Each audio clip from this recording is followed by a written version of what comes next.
Une fois, il y avait un bon roi dans un grand royaume. Il est le plus religieux du monde, qui assiste toujours aux messes et qui ne dit jamais un mauvais mot des autres et qui est respectueux aux autres, même les pauvres que les riches, les jeunes et les vieux. Et puis, il rencontre une belle, bonne femme avec qui il se marie.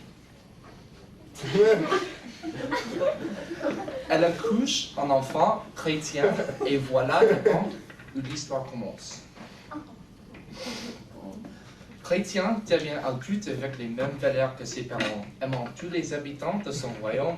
Il n'est pas vertueux, mais très pieux comme son père et sa mère. Tout le monde l'aime et ses deux parents en sont fiers car c'est rare de voir un prince comme lui qui promeut Dieu et qui est un bon exemple comment on devrait vivre. Voilà Dieu. Dieu regarde cet homme avec beaucoup d'intérêt parce que c'est rare de voir un homme si dévoué. Mais aussi, le diable s'intéresse à cet homme.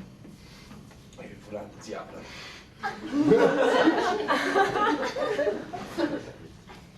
En y pensant, il décide de faire un pari avec Dieu.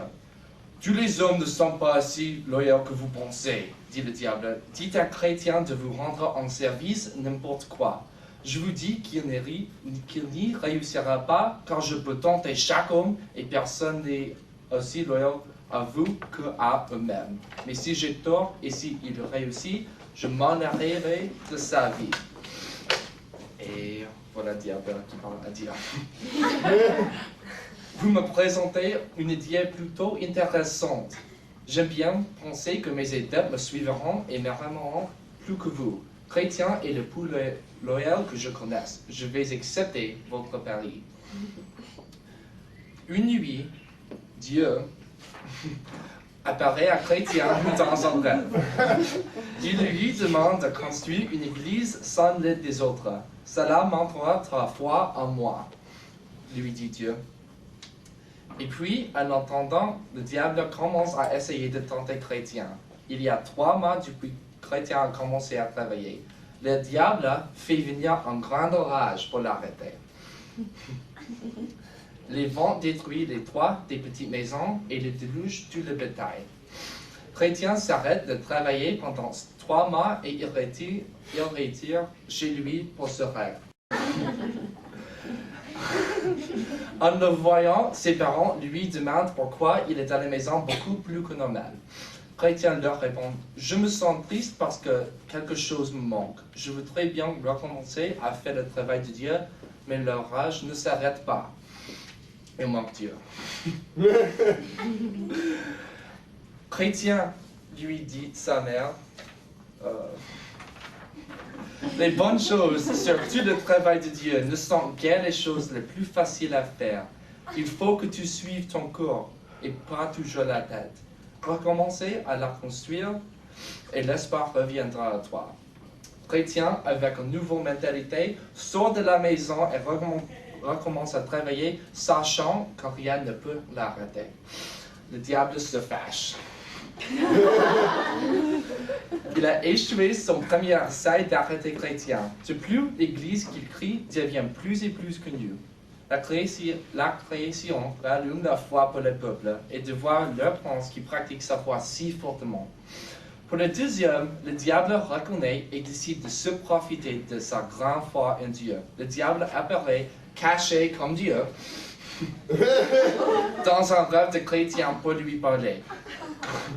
Chrétien, ton royaume suivra l'exemple de ta croyance en moi. Ta foi est vraie et tu as rallumé la religion dans ton royaume, dit le diable, caché comme Dieu. Mais il y en a des autres qui ne sont pas assez religieux. Je voudrais bien que tu y ailles et que tu y fasses ce que tu y fais ici pour moi. Bien sûr, je vais partir demain, Chrétien répond. Ses parents le voient pendant qu'il ramasse ses affaires et lui demandent pourquoi il part. Quand il dit qu'il part pour faire le travail de Dieu dans les autres royaumes, son père lui donne son avis. « Je te comprends bien. Tu es devenu un homme de Dieu, le plus intelligent et sage que saints eux-mêmes, dit gentiment son père. C'est toi qui as rallumé la foi ici. sans problème. J'entends les gens qui parlent de toi et comment tu as inspiré Dieu dans leur vie. Mais si tu n'es pas là pour les peuples, penses-tu que tu seras un bon exemple? Réfléchis-y, mon fils, et demande-toi si ce que Dieu voudrait que tu fasses. Chrétien s'arrête. Après avoir réfléchi, il décide de rester. Et le diable se fâche. Le diable ne sait pas ce qu'il peut faire pour gagner le pari, sauf tu es chrétien lui-même. J'ai bien essayé de vous dire, dit Dieu, que chrétien est l'homme le plus loyal du monde. Il n'est pas facile à tromper, bien que vous vous cachiez comme moi. L'humanité pourra toujours suivre ses cours pour me trouver. Fâché par ses bons, le diable s'est rendu compte que ses parents d'un chrétien de Dieu lui donnent le conseil. S'ils sont morts, que ferait-il? Le diable prend forme d'un vieillard. Le diable se fâche en fois. Quand les parents de chrétiens marchent dans la rue, ils sortent de la foule et ils leur donnent 3 coups de couteau. Quand chrétien apprend de leur mort, il tombe d'une grande tristesse où il s'arrête de travailler. La vierge apparaît dans un rêve de chrétien. Elle lui conseille de continuer son travail. Je veux que tu saches que Dieu t'aime encore et qu'il faut finir l'église. Tes parents sont fiers de toi et ils sont heureux ici. Ils t'attendent dans l'avenir. Ta foi ne peut pas être rompue à cause de ce qui s'est passé. Elle dit. Et pour les prochains 2 mois, il s'est mis à finir l'église malgré sa souffrance. Le diable ne peut rien faire pour l'arrêter. Et quand Chrétien l'a fini, le diable crie fortement.